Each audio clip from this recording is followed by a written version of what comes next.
And now, The Lowe Post. Welcome to The Lowe Post podcast, which for one night only is being rebranded as The Carew Show, because we are joined by Lakers reserve guard, Colts sensation, and out good basketball player. Just a good player. Enough with the memes, just a good player. Alex Caruso, how are you? That was probably the best intro I've ever gotten. I'm doing great, man. Doing great. Thanks for having me on.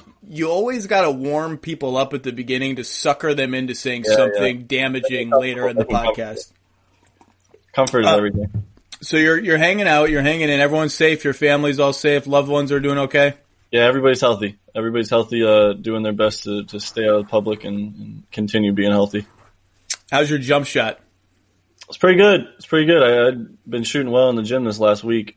You know, as much time as I took off of not getting in a gym and not being in a basketball setting, it feels pretty good, man.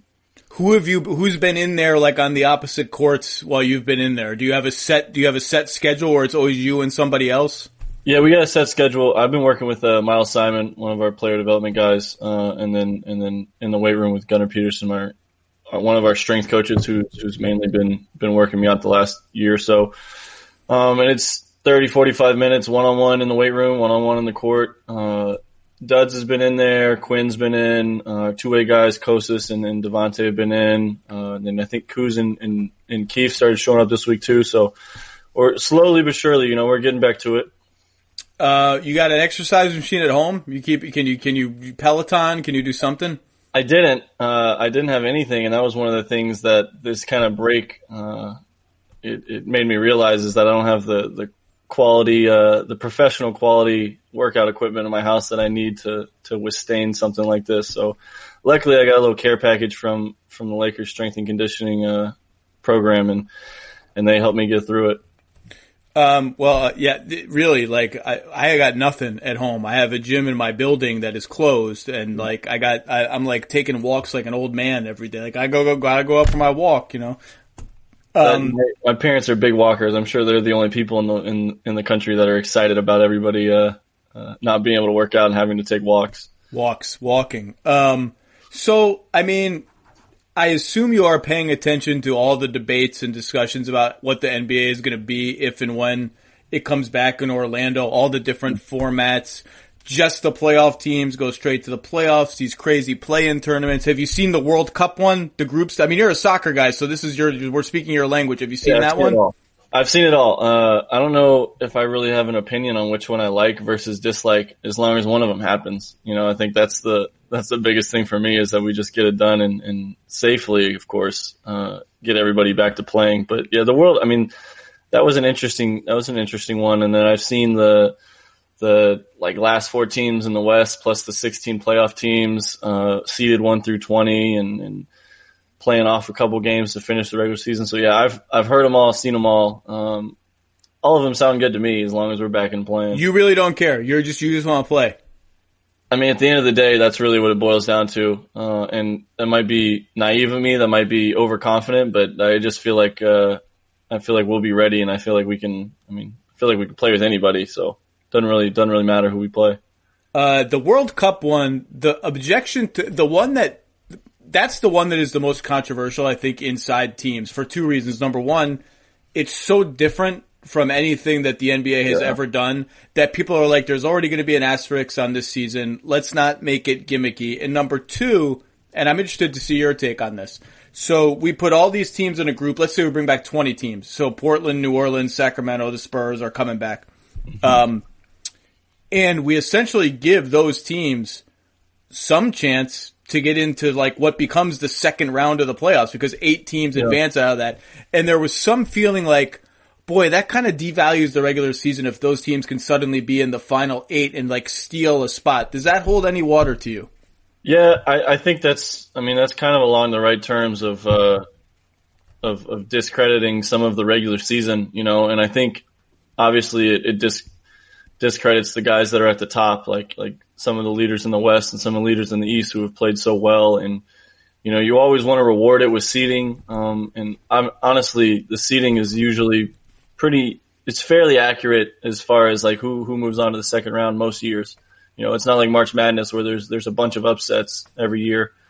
So yeah, in a sense, it does kind of discredit the regular season. But I mean, at the end of the day, you know, this is such a crazy event that we're being event in times of the world. Like nobody knew this was happening. So there's no real right answer, you know? And I think that kind of goes back to why I don't really care how we do it as long as we just do it. You know, there's no offense to those teams that aren't in the playoffs, those last 4 teams or the guys at the end, but I'm confident in my team and my abilities to go out there and win games.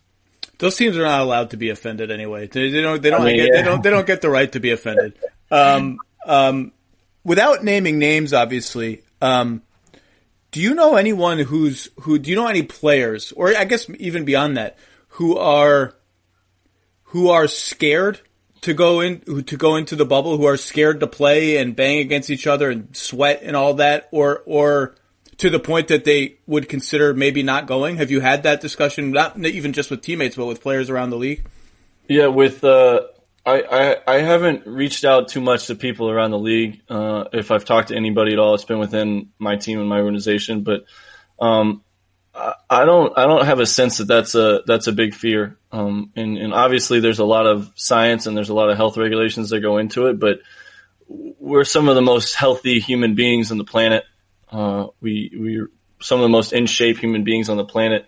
And obviously it's case by case, and you knock on wood that everybody stays healthy and nothing bad happens. But at the end of the day, I feel pretty confident that I wouldn't lose my life, you know, to the extreme that this has gotten with the pandemic. I don't feel like I would lose my life if I got it or played against somebody that did. So, that's one of the many questions that goes into this whole restart, is about the safety and about the concerns of the players. And on my end, and at least the people I've talked to, it's not too much of a concern. Are you hearing, obviously LeBron is very close friends with Chris Paul, who's the president of the Players Union. So do you feel like by 2 degrees away, you're plugged into the discussions? Like, do you feel like you know what format has momentum or what's going to happen, or are you not sort of hearing all that filter down? No, I mean, it's not really like a grapevine, passing rumors through the heads down to the lower level players. I hear everything that y'all hear, via Shams or Woj, and it usually gets out before our player association can get to us. But they've been doing a good job of keeping us up to date and just keeping it straightforward with us, you know, telling us what it is and not sugarcoating it. And it's been great for us, you know, as the players, obviously we have so many questions, and like we said, there's so many different routes that can be taken to getting back into the gameplay. So, unfortunately, I don't have the plug straight to the source of all the meetings. You do if you want. You could. I might be able to. You can get Chris Paul's phone number. I'm confident in that. I'm confident I could. I'm not confident I want to, though. I think I'm going to let them handle all the pressure and the stress that comes with doing that without Alex Caruso bearing down their neck asking questions. So what are you curious about the bubble then? Like, when you think about it, when you talk about it with your family, when you talk about it with your teammates, like, what mechanically are you curious about? Like, how is it, like, how is it going to work? Like, what kind of questions do you find yourself having? I mean, just the basic stuff, you know, like what is the restrictions going to look like? Like, what does it include? Are we going to be like straight hotel room, get on the team bus, check your health, practice, get back and be on lockdown? Is it going to be allowed to have family at all? Are we going to be allowed to have immediate family? And some people's immediate family is a lot larger. Like mine, I have 2 sisters, a mom and dad, and sister has a fiance, so maybe he could come. But like, I know there's people who have larger immediate families with cousins or with aunts and uncles that live with them or grandparents that live with them. So, I mean, stuff like that, just figuring out like what the basics of this would look like. Cause when you say go into a bubble and play the games out, it sounds pretty straightforward in theory, but there are so many like minuscule details that go into that, like food, where are we going to get our food from? Are we going to have our team chefs come in and provide food for our team? Are we going to have a company come in and cater everything for the 2 months, 3 months, whatever the timeline is? You know, there's so many questions up in the air, and that's why another reason I don't Chris Paul's number. I don't need to ask him all these questions because I'm sure he's got enough people asking him. These are like it's going to be really complicated, and I think that's one of the reasons people are starting to get frustrated with. It's almost June. We don't know if. Really, we don't know if yet. I mean, it appears that yes, you are coming back, but it's not like set in stone. And if something bad happens in the Bundesliga or some of the other leagues that are coming back before you guys, or if something bad happens with the virus, that could change things. But let's just, and we don't know how, but I think one of the reasons we don't is the NBA, to their credit, is taking every little step incredibly seriously. Like, I know they've thought of things that you and I have not thought about. Like, what if Jeannie Buss wants to come to a game? She doesn't want to live in the bubble for 3 months. What if she wants to come to a game? They've got that planned out. Like, how is that going to work if if an owner wants to come in and leave? Where do they sit? How do they get in? Like, there's just a million variables that they've thought of, and that they're trying to think of. So it's taking a while. Are you getting frustrated? Do you sense the players are getting frustrated? Yeah, I mean, obviously there's some type of frustration after being gone over 2 months now, right? A little over 2 months, especially teams that were title chasing and teams that were in position to make playoff runs and contend for a championship. So obviously there's always just a little frustration with the unknown and stuff being not normal as far as scheduling and timeline and taking a 2-month break in the second half of the season gearing up for playoffs. But I mean, for me personally, I'm such a big roll with the punches, just make whatever situation the best out of it that I can. That for me, I'm just kind of focusing on what I can do to improve and be ready to go when we get back. And that's so hard to do given the circumstances that we talked about, right? At home gyms, not being able to touch a basketball for 2 weeks, different things like that. But the frustration level, I think, won't boil over or be at a tipping point until they tell us that we can't play basketball for the remainder of the season, I think. Let's hope. I want to say let's hope that doesn't happen because I mean, we're optimistic, right? Bundesliga starts back up. Premier League got voted to resume play. Serie A and Italy is going to try and. I'm glad you said it because I don't know if I'm supposed to say Serie A or Serie A. So you just said both, I don't know. It's like the American version of saying it. It's whatever you want to say. We say stuff differently than they do. We say it wrong. The wrong version. Yeah, we say it the American way. It's usually not right. But like all those things coming back, just provides optimism for me that somehow we're going to get this done. Maybe that can be the new slogan for our country. The American way, it's usually not right. Like you can see that at the airport when you come in the internet. Things it might need to be the official tagline. Here's let's make a fun quarantine question. What have you picked up any good habits as a result of the pandemic and quarantining? Have you dropped a bad habit or picked up a good habit? I would say the one thing that I've done better is I'm reading more. I like we talked about playing video games and doing all that. That was great, and I think I'm coming to the realization that I can only do that for so long. And during the year, it's easy because I only have an hour or two here or there each day or every other day to connect with my friends back home and play. But when you have 12 hours out of the day where you're not doing much and you can fill it with whatever, you get burnt out pretty quick. So I've started reading some books, rereading some books, and I think that's probably the biggest thing for me is I'm realizing that outside of basketball, I need to find a hobby. Give me an Alex Caruso book club recommendation. Guy named Jesse Itzler. I'm pretty sure he might be. He's part owner of the Hawks. Part owner of the Hawks. I met him at the game in Atlanta. He was sitting courtside with his kids, and I had heard his story about living with David Goggins. Anybody doesn't know David Goggins? This is the Navy SEAL book. This is living with. Yep. So I told him, I was like, hey, man, I love that story. I love what you're about, da-da-da. One of our strength coaches who knows everybody knew him, hooked me up with him, and he sent me his 2 books, Living with the SEAL and then Living with Monks. I've read those twice each, and they've been great. They're real, self-fulfillment, realizing potential and just kind of navigating the human mind, really. And I don't think he meant it for athletes. I think it's a broader spectrum of just people in general, but it's been great for me to apply it to that and then outside of basketball as well. Reading is a good habit. Yeah, Reading it is. a good No, habit. and I always liked reading when I was a kid. I just didn't like doing it when they told me to. You know, like whenever they assigned a book, I was like, I don't really like. It's one of those things. It's like when you can't have it, you want it a little more, but when there's an abundance of it, you kind of shy away from it. So there's like, yeah, here's this book. It's great. Read it. I'm like, I don't know. So do you have a book in your mind that is the symbol of reading by mandate? That is the symbol of like when you just were done listening to your teachers and you cannot read this book? Because I do. Do you have a book in your mind that's like I can't do it? There's two books that I remember vividly from I think it was high school. I think high school was where it was. It was the I don't even remember the titles now, but it was the one. It was the one about pigs. The Animal Farm. What was that again? Don't tell me you put down Animal Farm. It might have been Animal Farm. George Orwell, Animal Farm. The whole farm is an allegory for like governmental structures. You put that one down. No, I'm gonna have to end the podcast now. It was like a bunch of people had to like survive on the island, and they like Lord of the Flies. Might have been Lord of the Flies with a character named Piggy. Yeah, that was it. Who gets smashed by a rock?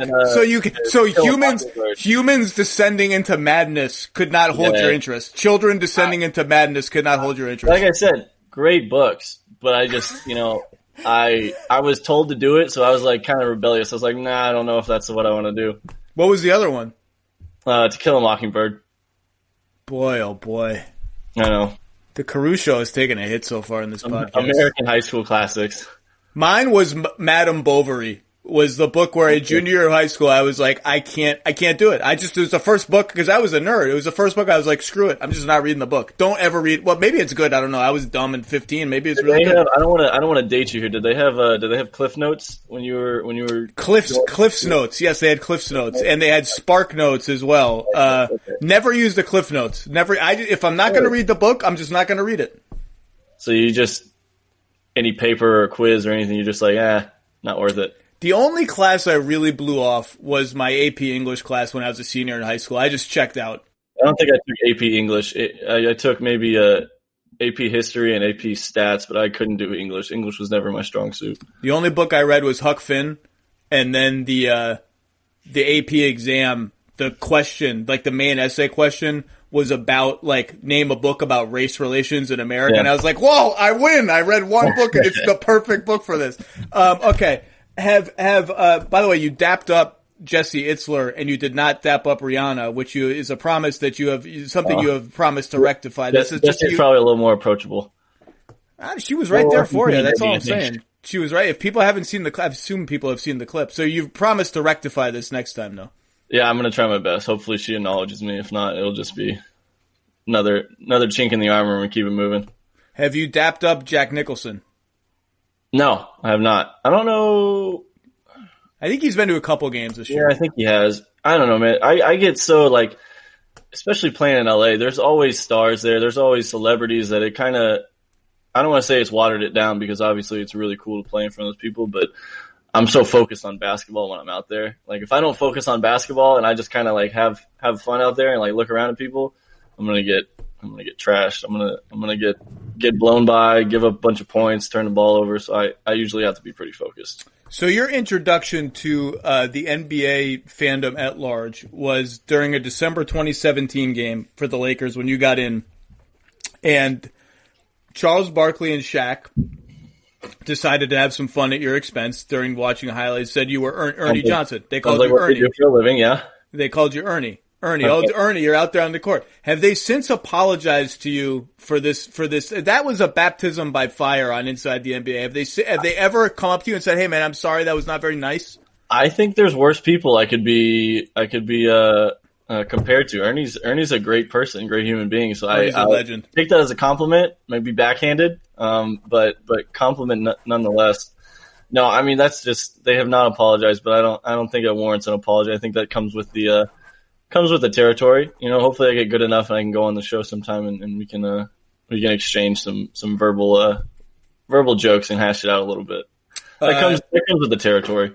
Well, the territory it's well known at this point that, you know, just like Alex Caruso looks kind of like a guy you would see, you know, the Woody Harrelson in White Men Can't Jump kind of thing. You would see this guy on the street. I feel like you've leaned into that instead of leaning away from it. So I was talking to someone at your agency, Wasserman, who said, I remember when he came in you guys do a little pre-draft thing where all the Wasserman incoming draftees come in, that there were players who were like, who is that guy? Or there were people even in the agency, I think, like interns who were like, is that guy, is he a new intern? Is he on staff?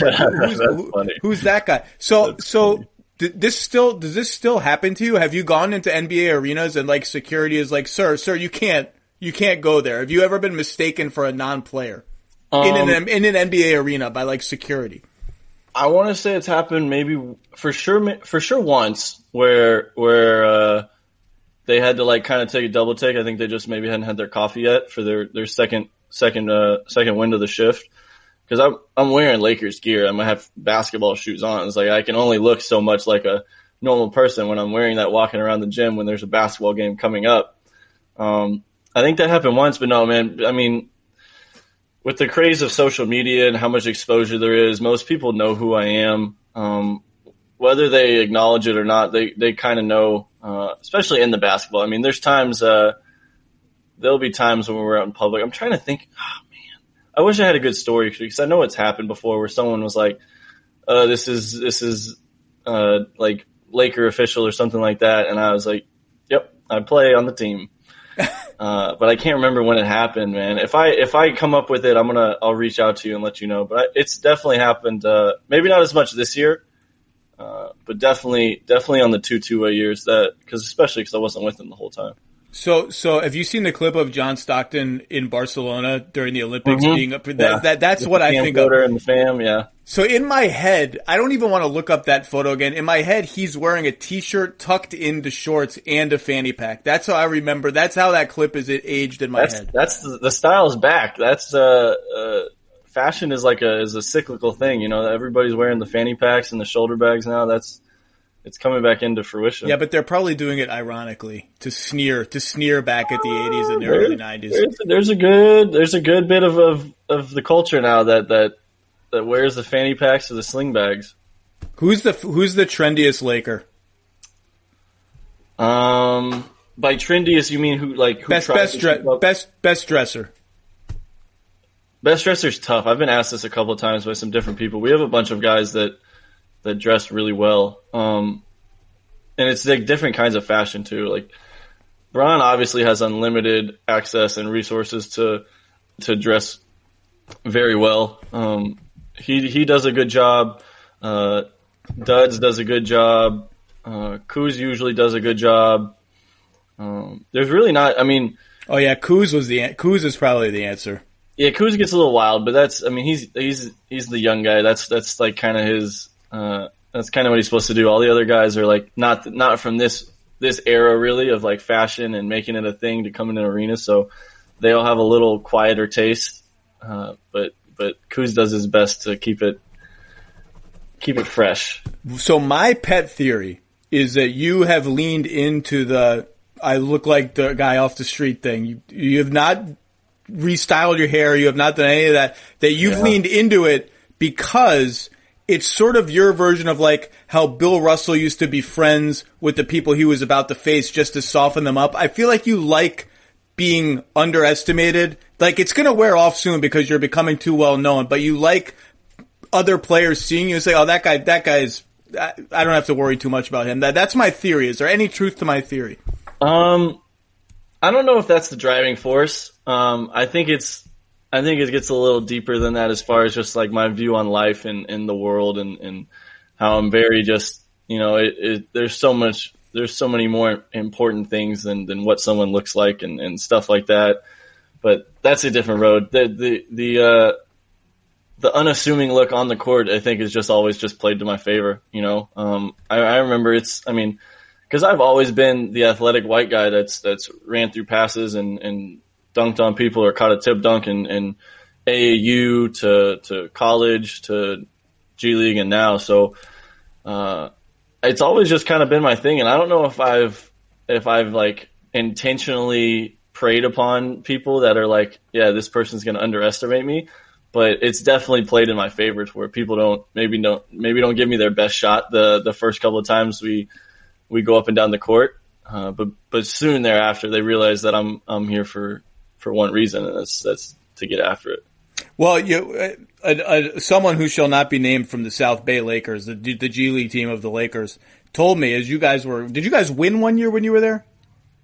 Win the whole thing? The G League, or no? No. We made a deep playoff run. We went to, I think, the conference finals. There was talk during that playoff run of, Alex, if we win, if we get to a certain amount of wins, if we do X, will you please cut your hair? Will you please cut your hair? This was a discussion. Do you recall this discussion? This is what I've heard. I don't think it was if we win the There was some encouragement, is what I'm saying. Yeah. There's always encouragement. I mean, there's been endless amounts of encouragement and jokes with it. But I mean, at the end of the day, I'm going to do what I want to do. You know, I'm not going to leave it up to us winning something for me to make a decision on how I dress or how I cut my hair, or how I talk. You know, I'm going to be me. I like that you lean into it. Vogel told me a good story. Vogel told me he gets the Lakers job and he calls all the players, he's calling everybody, and then he arrives in LA and maybe it's like early summer, people are filtering in the gym, and he sees Rondo, who plays, you know, similar. You're kind of more of a combo guard, point guard, whatever, than a traditional point guard to me, but guy who's going to compete with you for some minutes. He sees Rondo. Oh my God, Rajon Rondo, what's up, Doe? Big hug. Just blows right by you. Hasn't actually said hello to you yet. Blows by you, and you pop over there. Hey, coach. Hey, I'm over here. And and he said it's because I had seen Alex, I think, already, and I hadn't seen physically Rondo. Yeah. But you played it up as like, oh, there's a X-time All-Star, and just blow right by me, coach. That's kind of my personality, man. I'm very I'm a sarcastic joker. That's probably partially why our team gets along so well this year. Is we have a bunch of guys that can kind of give each other a little bit of a hard time, but it's all good-hearted and yeah, that was I think I remember that happening because I think I was sitting down in a chair against the wall after a workout or between runs, and coach comes down and he says, the guy's standing up and they're all on like the side of the court. So he's going over to say hello. And he's, you know how Frank is. He's very, very loving guy, very, very good with cultivating relationships and being present for his team. So he's going around saying hello to everybody, like, oh, what's up, da da da. He's like, Rondo. And I think it was the first time he saw him. And then I'm just being my normal sarcastic self. I'm like, what's up, coach? How you doing? Alex over here. Alex Caruso, guard. Player, yeah. Point guard, shooting guard, basketball player. So what seems like 10 years ago, we did an episode of The Jump from Lakers Media Day, and we had you on. I insisted that we get you on. And it's true. I told Rachel, I was like, if everyone got to pick one player, I said Caruso. LeBron, obvious. Like anyone could pick LeBron. You heard enough from him. And I said on the show, I know it's cute. All the memes are cute, and the drug test / Instagram photo had happened by then. And it's like fun and all the Ernie stuff. It's like, this guy's good. Like the Lakers are actually going to need him to win. At some point, we're going to have to start talking about him as a basketball player. So my question to you is, do you feel like this is the year, you know, you've earned a rotation spot, you have a good chemistry with Bron, we'll talk more about that later, but do you feel like this is the year where you've sort of surpassed that initial phase of like, oh, this is kind of a fun story, we'll make some memes and clips and all that, and like, no, I'm here. Are you almost tired of that first kind of discourse and ready for another kind?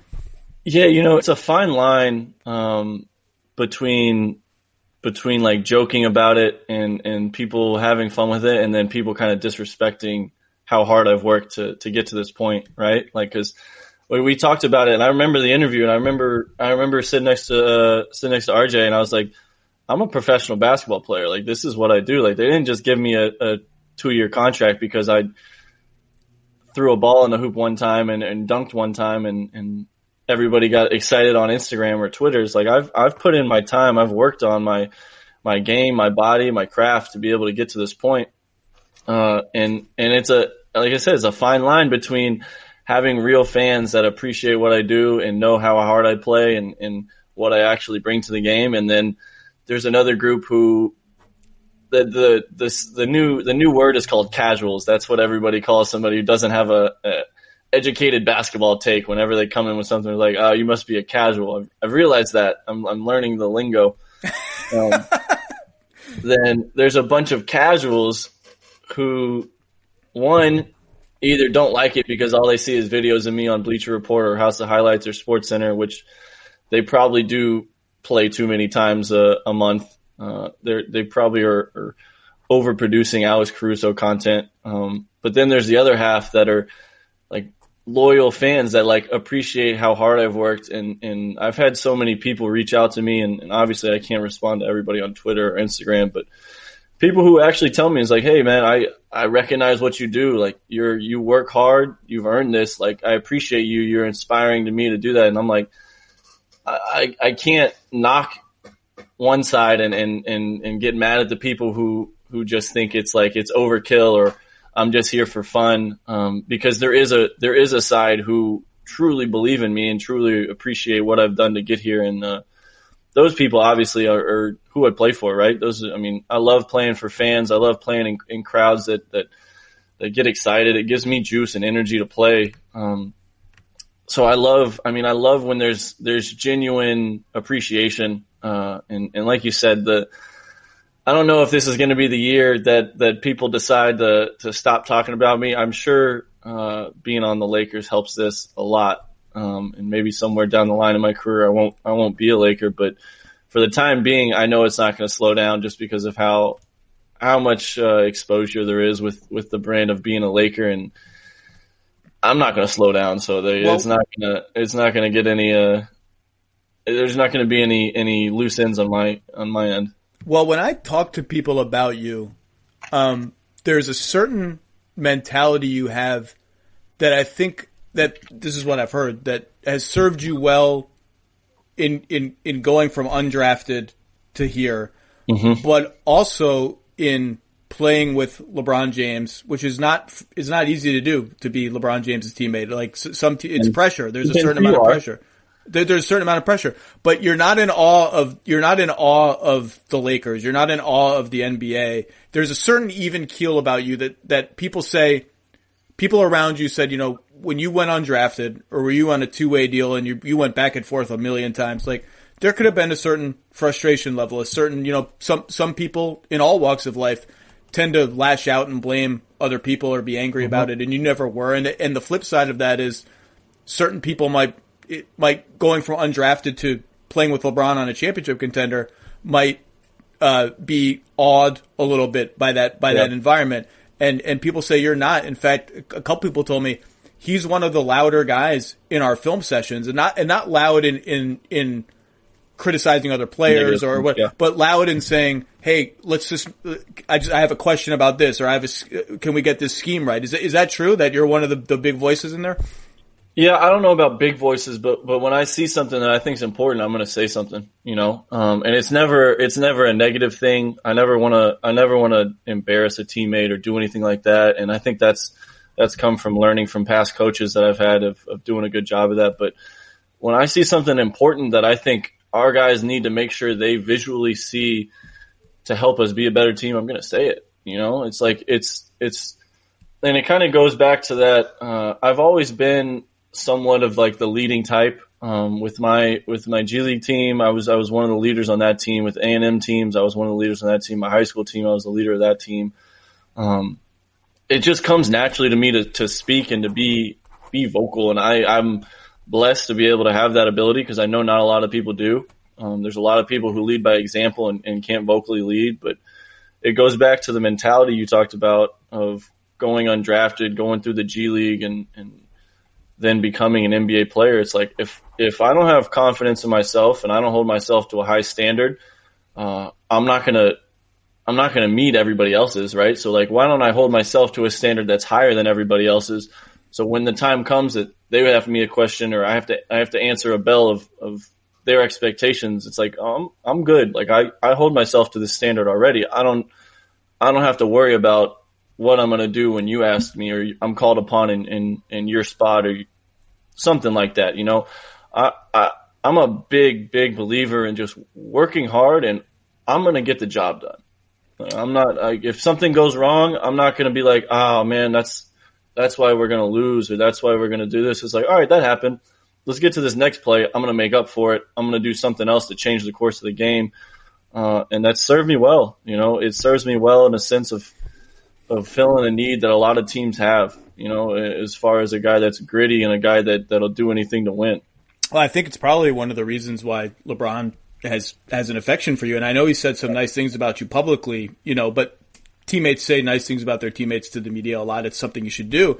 But I've also heard he said some things to you privately, text messages, stuff that's indicating that the public words are real. Like he's sent you messages indicating he enjoys playing with you, stuff like that, right? Well, nothing too deep, on text and stuff like that. But there's just people talk about our plus minus and our connection on the court. And, over the last year or so, I've really our relationship has gotten good to where I can ask him anything, and he trusts that I'm going to be able to do whatever it is that needs to be done. And I think that's the biggest thing with Bron is just earning his trust, that he knows what he's going to get out of you, and he can count on that. Because at the end of the day, every time LeBron plays in the NBA, every game, every season is for one goal. It's to win a championship.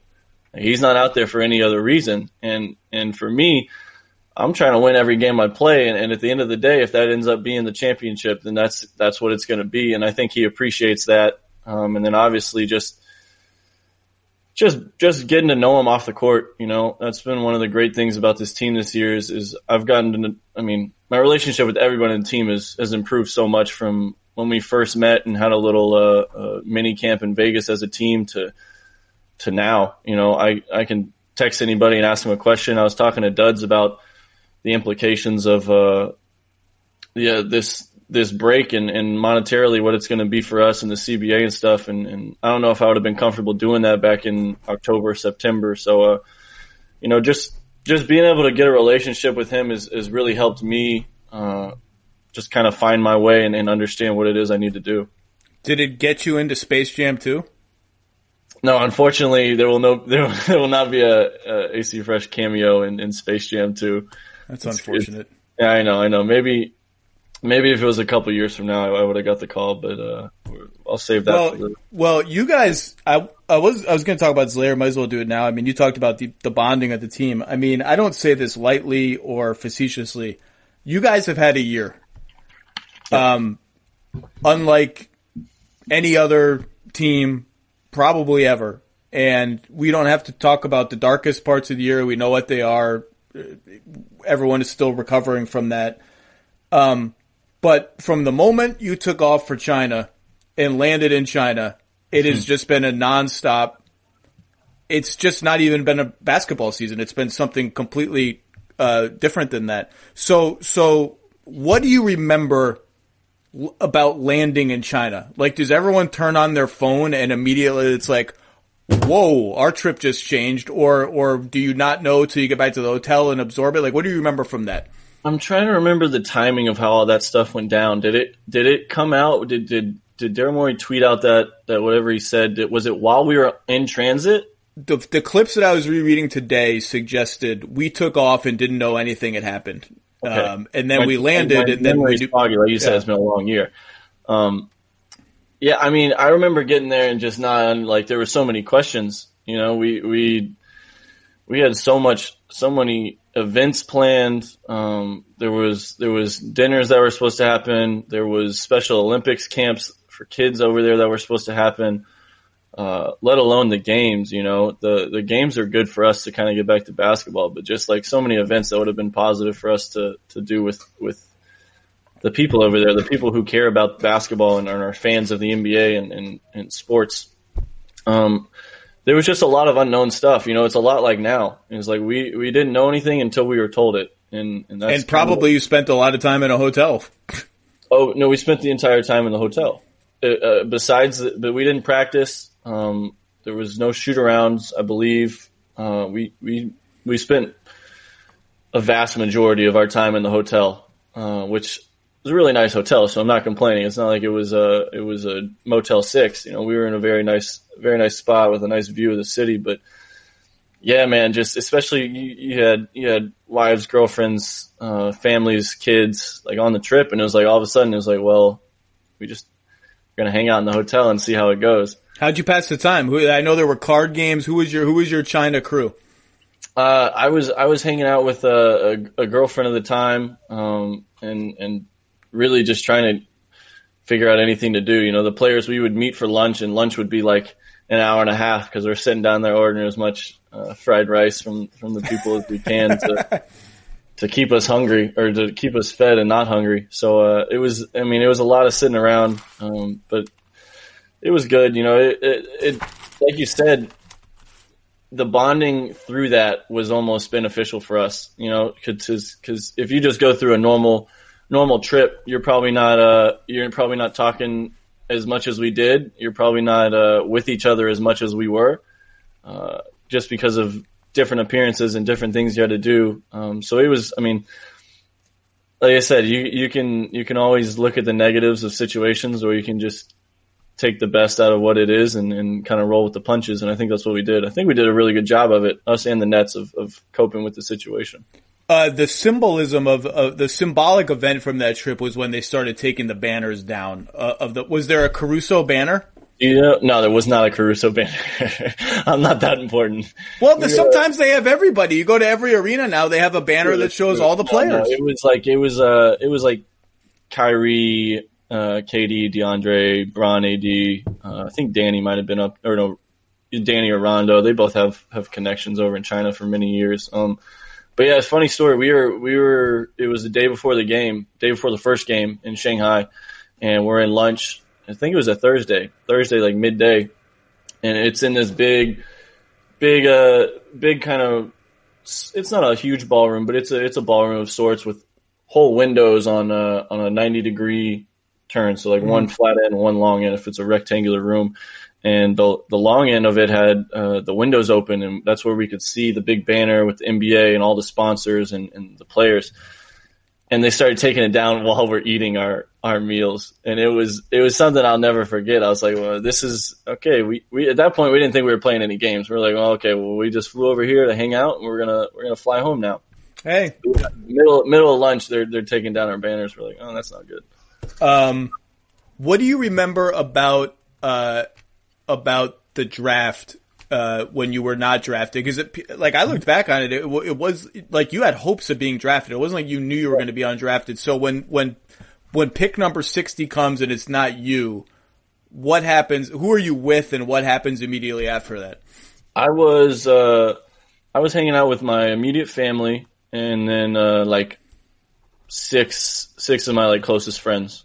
We were just hanging out. You know, we knew I wasn't going to go in the first round. We knew that wasn't a thing. If I was going to get picked, it was going to be middle of second, late second. It was going to be somebody who needed a bunch of guards, right? I think Brooklyn was maybe one of the teams, maybe Cleveland, maybe a couple others, but things were going to have to fall into place for it to get done. But I'm young, I'm naive, so I'm like, all right, well, I might actually get my name called. I was like, oh, that'd be pretty cool. And I'm texting my agent Greg, and I'm trying to figure everything out on draft night. And then last pick comes, I don't get picked, and the emotions that I went through, I was like, even knowing I wasn't locked to get drafted, and the guys who I worked out for that I did well in that might be interested didn't pick me. I was still a little disappointed, you know, almost a little embarrassed, just because I had always been like, that I had never failed in basketball before. And technically that was like a failure for me. I was like, I had got invited to all the camps when I was in high school. I was an all-state player. I got to go to A&M, set records at A&M, won stuff. And so like every time I had played basketball, I had won, or I had graduated to the next step. And, for that not to happen, it was almost like the first time in my life where I kind of had like a reset button, and I was like, okay, well, if I'm gonna actually do this, I'm gonna have to get after it. Like there's more dedication I need to put into this. So I think, I mean, I'm not gonna change, you know, the butterfly effect of life. You know, you change an event and it could change everything. So I take every day like it's it's going to be my last. I try to do the most I can and work as hard as I can now, and it's gotten me to this point, and I've made some great relationships through the G League and through the two-way, and then even my first year in OKC with players, with coaches, with front office people that just appreciated what I'm about, which is showing up, working hard, and trying to get the job done. And it's gotten me this far, and I think it's going to continue to push me for the rest of the career. I think it helped you this past summer because obviously you go on a late run late last season, and LeBron's hurt, team's not playing for anything. And you know the questions that swirl. And I think the questions even swirled inside the Lakers organization, like, was any of this real? Was this just sort of like late season, half the teams are tanking, like, is this Alex Caruso thing real? Like, should we, you're a restricted free agent, you hung out in the market for a little bit. I think the Lakers and a lot of people were curious, like, was that actually a real thing that happened? We're not sure. But I know your G League guys. I know the front office guys and the coaches on your G League team were going to bat for you and saying, damn right, it was real. We need to get this guy back on the team. Are you aware that kind of conversation was happening? Maybe not directly, but I mean, I know who the guys are that are in my corner. I know the relationships I have with the South Bay front office, and I knew what they saw in me just from when they decided to. I'm gonna throw some background information in this. I never worked out for the Lakers in my career. I've never done a pre-draft workout. I've never done a free agent workout. The only time that I was exposed to the South Bay Lakers scouting department was when we played the Defenders my first year, and then at the G League Elite Showcase after my first year. We're gonna talk about now your first year. When you say that, for people who don't know, you're playing with the Oklahoma City G League team, the blue. Straight G League, no two-way, before two-ways existed. Yeah. And they kind of they didn't take a chance on me because obviously I played well and I was performing, but they took a small picture of what I was, and then over the 2 years of getting to know me and realizing who I was and what I was about, and then obviously the performances on the court, those guys, I mean, I owe them as much as I do to anybody to giving me the chance and allowing me to grow, and them being such a great organization of as far as South Bay goes, of just cultivating like actual culture within a G League team, which is really, really hard to do. It benefited me greatly. And I have no doubt that when you tell me they went to bat for me, that they did their best. And obviously it was meant to be. Well, you mentioned it just now. You are an example of when your moment comes, be ready for it, because there are two moments that stand out in you transitioning from guy in the G League to guy making X millions of dollars for the Lakers. The one moment you just mentioned is the G League Elite Camp or event, where they took the best players from the G League and there's some games and blah, blah, blah. And I even remember getting text messages like, whoa, do you know anything about this Alex Caruso dude? So I have no idea what happened at that camp, but you played really, really well. The second event is, and I had forgotten that you were like a supporting player in this event. I don't want to cut you off, but cut me off. To my credit, it wasn't anything outside of what I do. I was being a vocal point guard. I was standing for my teammates when they came out. Like I'm doing everything I do right now with the Lakers. I'm doing with them, plus a little bit more involvement with the ball and making decisions and scoring. And I think that people when they saw me playing games or they watched it on Facebook Live when our G League games were broadcasted there, they don't get that. Like, you don't get to see me coaching guys on the team or putting the guys in positions or patting a guy on the butt and telling him it's all right, like, let's get this next one and refocusing the group. They just kind of see the play for itself. So I think that really helped me. I think people didn't know that's something that I had. Do you know what the second moment is that I'm going to bring up? I don't think I do. So I've had a bunch of moments and No, the moments that turned it to like, okay, this guy's a player that we need to pay attention to. So the second one, was it the Clippers game? No. The second one that was and I had forgotten you were a supporting player in this thing, in this drama, was when Lonzo Ball in 2017 Summer League sat out a game against the Kings, and there was Lonzo's ducking deer and Fox. But that was your chance, right? And I think the Lakers signed you to a two-way like the day after that game because you played really well. Day after in the hotel lobby. 22nd floor in Mandarin Oriental Hotel. I remember it to this day. Yeah, that was I forgot. That was a good point. That was that kind of, because I got invited, like you said, to be Lonzo's point guard, and at this point, I'm having conversations with my agent where it's like, I just need a chance to get out there and like compete against these guys, because it had been a year since I had done the whole summer league and G League thing, and I knew that summer league was a little bit better than the G League talent as far as like you get the drafted players, you get that. It's a little more chaotic, it's a little less structured, but as far as pure talent goes, the summer leagues are usually a little bit better than the G League straight up.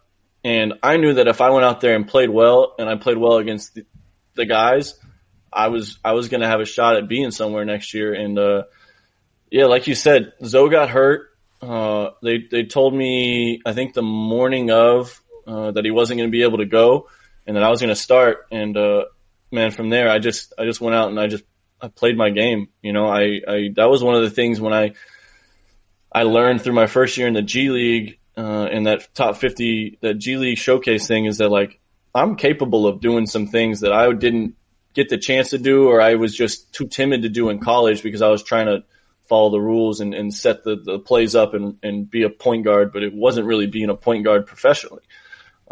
So that game, and then the rest of that tournament when we went on to win it, it really just solidified that this dude has a level of talent that I think people didn't know. That game mattered. I mean, as silly as it sounds, that game mattered. I still watch every now and then. I'll go back and watch the summer league highlights from that summer, and I had a couple plays in there. I was like, oh, those are kind of nice. Well, and you defended Fox, I think, for a lot of that game. And I'm doing my. I mean, I know you're a good defensive player. I watch enough games. I know you can play good defense. But I'm doing my all defense teams right now. You know, we get two teams, 4 guards combined between the two teams. And I do everything. You know, I watch a lot of games. I'm looking at every stat there is, every advanced stat.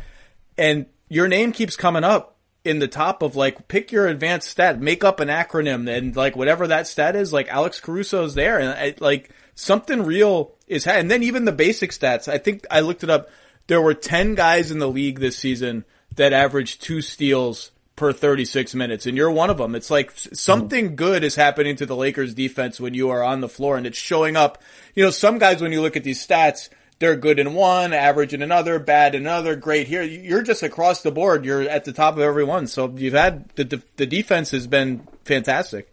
Yeah, I mean, that's something that's always just been, I don't know when it was. Maybe it started in high school. It was something that was like, I'm not as athletic as these guys, because I got called up to varsity my freshman year of high school, and people see me now and I can jump and I can move and I look like I'm a little stronger now, but I used to be a scrawny white guy in high school, and I wasn't dunking like I was then, or like I was now. So I had to figure out ways to affect the game. And that was always something I just had a good anticipation for what the flow of the offense was doing.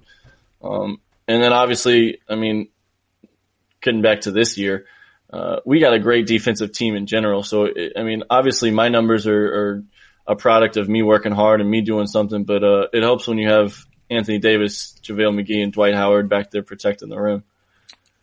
You said during during this long quarantine we've all had, someone asked you on Twitter if you could pick one show to wipe away from your brain so you could rewatch it again fresh, what would you pick? And you picked The Office. Which is a good choice, and The Office is definitely having a little bit of a resurgence right now. What were some of the, first of all, why The Office, and what are the other candidates that popped into your head?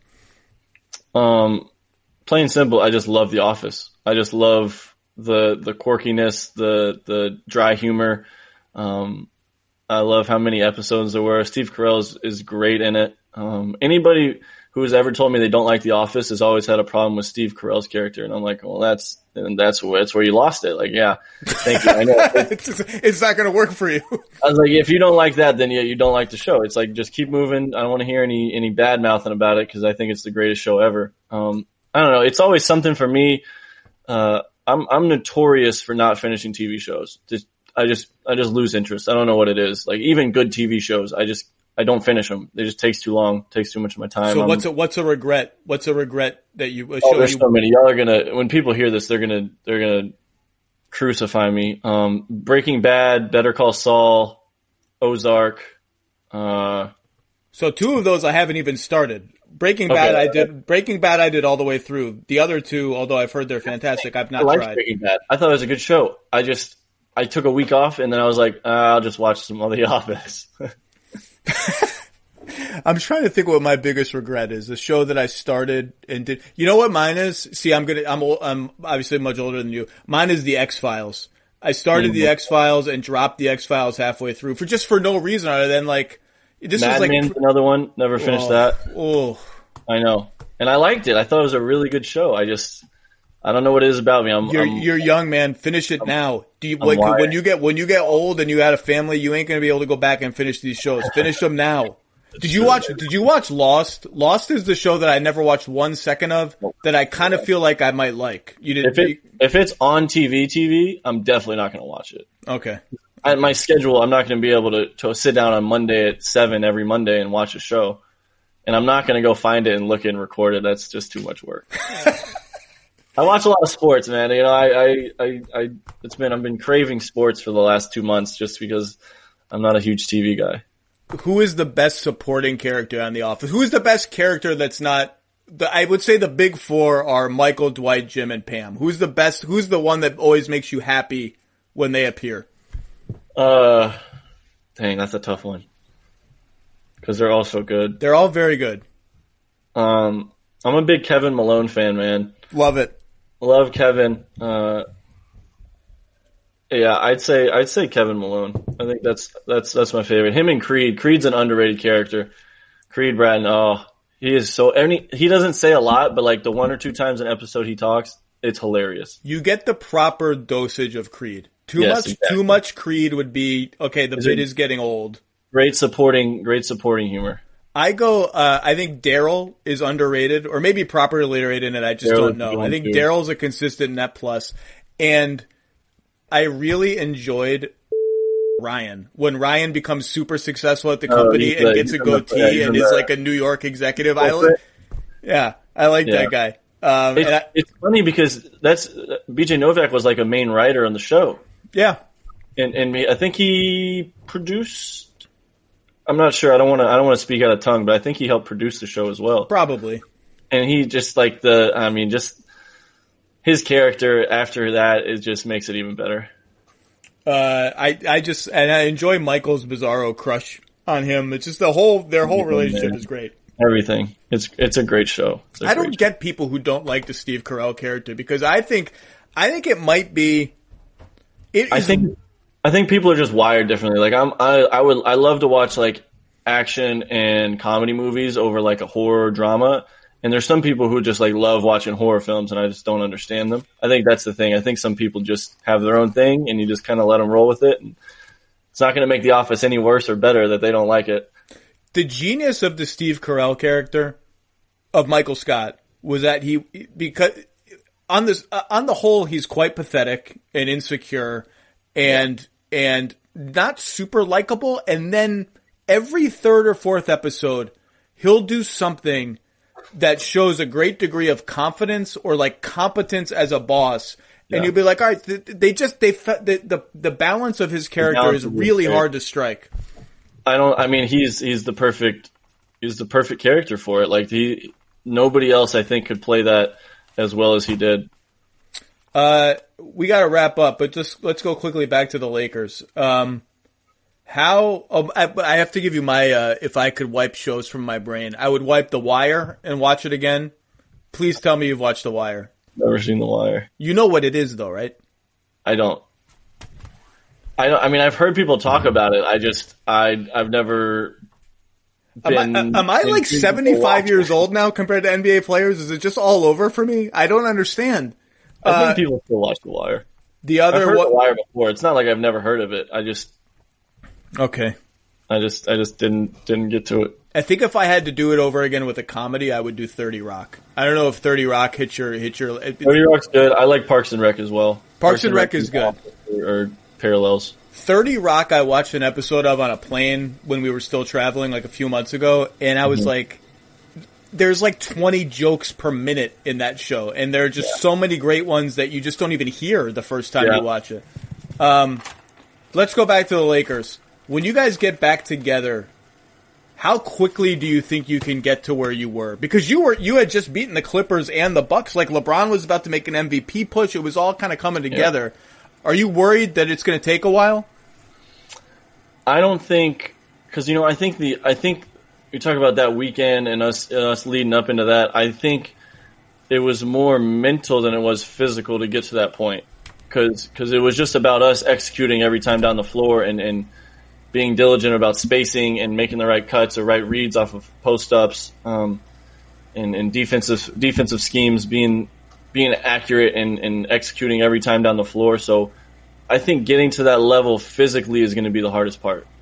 Just because 60 games, it's hard to replicate that unless you've played 60 games. And I know that sounds like so many games to people, but it actually gets a little easier. I say easier. Obviously, I'm not playing 30, 40 minutes a game, but it gets easier to get into that shape of playing games the more you do it. So I think it's going to be more of a challenge physically to get back to where we were than mentally. I think one of the things we've lost if we go to the bubble is obviously there's going to be no home court for anybody. Yeah. And you were going to have home court advantage. I think one of the things that people were anticipating about the playoffs is if the Lakers get far, Lakers get to the conference finals, and they can smell it, and the crowd can smell it. We all know what the season has been like for you guys. We all know what happened to your franchise and to your team. Mm-hmm. That the atmosphere in that building was going to be special. And I guess I asked Jared Dudley about this when he came on my podcast. Were you guys ever worried that it was almost going to be too much pressure or extra pressure to deliver if you got that far? To deliver to cap the year that all this happened? We talked about that, obviously, going through the grieving process that we did as a team and an organization in a city. We talked about people are going to try and make this into you're winning the ring for Kobe and doing all that, and that's obviously something we're excited about doing and excited about chasing. But our main focus was going to be doing the things that got us to the point of being prepared to win a championship.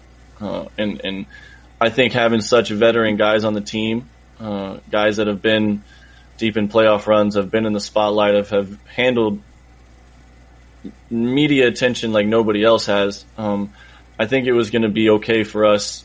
I say okay because I'm obviously don't know the future, don't know what it would have been, but I think they would have done a good job of having us prepared to show up each time we were ready to play and be ready to play. And there's already so much, pressure. I do pressure in quotation marks. There's so much pressure to just go out and play every day. And that goes back to what we talked about earlier of holding myself to a standard and our team holding ourselves to a standard that's higher than what the people in the crowd expect of us, what the people in the front office and media expect from us. We expect to be great, and that's kind of what you have to go out and play like. And I think if you do that, everything else just kind of falls into place. Have you guys talked as teammates, just even in good nature, about the Lakers-Clippers becoming a true rivalry and how cool that would be? Or when you're in it like you're in it, are you all just kind of players playing on basketball teams that are really just big businesses? Like, do you lean into it, or does it not? Is that a fan thing more than a player thing? Yeah, I mean, I'm not going to lie. I can't speak for the rest of my team. I'm not sure. We haven't talked about it like that. And I don't want to discredit how good the Clippers are, but it doesn't really hold any extra weight for me. I think it's more of a city thing. I think it's more of a fan thing. And that's not to diminish how big of a rivalry the battle for LA is, just in a sense of history and how long it's been a Clippers versus Lakers thing. But I mean, them being as good as they are this year, I don't think adds any more. I don't know. At least, like, I feel bad saying it because it's obviously like one of the biggest matchups, and it's the biggest names in the game that we have playing against each other. But I'm sort of robotic in a sense that, like, man, this is another game where I know what they're going to bring. Now we got to know what we're going to bring to be prepared for it. 2 more quick ones, and I'll let you go. Why do you wear number 4? It was a number given to me at Summer League 2017. And you just kept it? Just kept it. Worked well for me. Why change it? Some of the best basketball I played at the time, and it's continuing to be the best basketball I can play. Where did the headband start? I'm sure you've answered this before. I just don't remember. Yeah. My teammate JaVale McGee. He hooked me up. I was getting a little sloppy. I had like a bunch of facial hair that was looking a little homeless. My hair was a little crazy, and so he hooked me up with his barber, got a cut, and then he's been my guiding source of LA culture. He's trying to liven me up a little bit. So he came up and he told me I need to rock the headband, and I listen to JaVale when he gives me advice because it's usually good stuff. JaVale McGee, veteran mentor, was not something you would have seen coming in like 2011, 2012. No chance. Probably not. I don't say no chance because that's my guy. But yeah, he's I mean, it goes to show the evolution of this team is all the guys on the team are in different walks of life than they were 8 years ago, a decade ago. I wasn't a professional player. Some of these guys were in the first half of their career. So it's been nice to have everybody at this stage in their career and be teammates with them. Well, no matter what happens, I just hope you stay safe and healthy. I hope we all stay safe and healthy. But I hope that the NBA can find a way for us to resolve the season and have everyone be safe. Yep. That's the most important thing. Because your team has had every team deserves to cap its journey and to have a sense of closure. But your team, more than any team in the league this year, has really been through a lot and seemed to be cresting at the right time. But we'll see what happens. Alex Caruso, it has been a joy watching you play. You are not a meme. You are a good basketball player. And I appreciate you coming on the podcast. And I hope to see you somewhere that's not a bubble before like 2022. Yeah, it might be TV. You might have to give a wave and say hi, Mom. But I'm on the same boat, man. I'm hoping we get this resolved safely and get back to some normality of life eventually. Be well, and we'll look forward to seeing you play one way or the other. Thank you, Alex Caruso, everybody. I will, man. Thanks for having me on.